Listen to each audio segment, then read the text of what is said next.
The GK channel bu miyeng tabiriba pumnamakpu Gorbachov na aham namakta taram na okchari. Miyeng tabiriba pumnamakna ayha pupuning tawgatpiba oina video asibu like tawbiu, channel asibu subscribe tawbiu loinana mayam pumnamakna video asibu loiba butang miyeng tabiu. Ngasigi video asi haudringagi mangoinana adomgi screen da uriba contest asi adomna hojik phauba saruk yabidriba oiragadi I button da pijariba link asita changduna video asibu mityeng tabiu contest asibu saruk yabiu loinana channel asibu subscribe tawbiu amadi video asibu su like amasung share taobirammu. Ngasigi video asi matang asida haujarage. Ngasigi ahanba wahang asidi. The largest planet of the solar system is A. Jupiter, B. Saturn, C.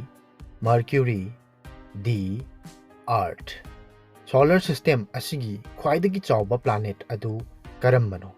Ahanbada Jupiter, anisubada Saturn, ahum subada Mercury, marisubada Earth. Ngasigi anisuba wahang asidi. The lightest gas is A.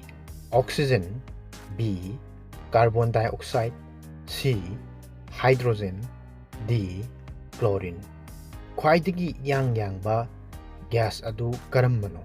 Ahanbada oxygen, anisubada carbon dioxide, ahum subada hydrogen, marisubada chlorine. Ngasigi ahum suba wahang asidi. On what day did the United Nations come into being? A. 21st September 1944, B. 7 October 1944, C. 26 June 1944, D. 24 October 1945. Karamba numitki United Nations gi thabak thoramsing asi haukhibagi?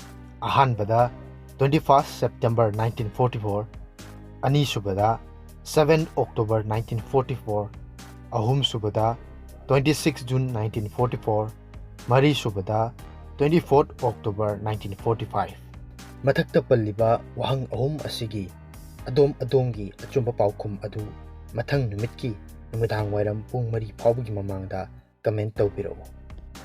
Haiba question ahum asigi achumba paokhum pibirakpa comment pibirakpa miyoi ama khangatcharaga mathangi video da mahaki ming adu laukthokchagani amasung haiba question ahum asigi achumba paokhum su mathangi video da haidokchagani.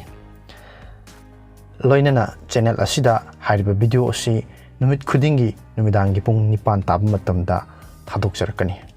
Mamangi video da hangjakhiba wahang ahum. Ahanbada the playground of Europe is A. England, B. America, C. Switzerland, D. Greece. Haidiba wahang asigi achumba paokhumna C. Switzerland ni. Anisuba wahang da the smallest continent of the world is A. Australia, B. Africa, C. Asia, D. Europe. Haidiba wahang asigi achumba paokhumna A. Australia ni.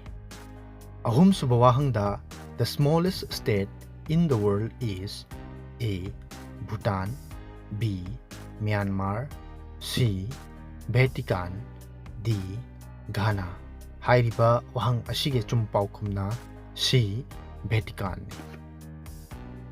Haidiba wahang sing asigi achumba paokhum pibirakpa miyoi adudi khagemba posangbamni. Video asibu yengbiba amasung comment tawbibagidamak adombu thagatchari. Midyeng tabiriba pumnamakna video asibu like taobirammu, share taobirammu, loinana channel asibu su mapung phaba channel ama oinabagidamakta subscribe taobirammu, loinana anauba video ama hek lakpaga khangnabagidamakta bell icon da nambiu. Midyeng tabiriba pumnamapu ngasigi oinadi kainanaba yathang nijari mathangi video da amuk thengnarasi. Mayam pumnamapu Gorbachov na amuk hanna thagatpa phongdokchari.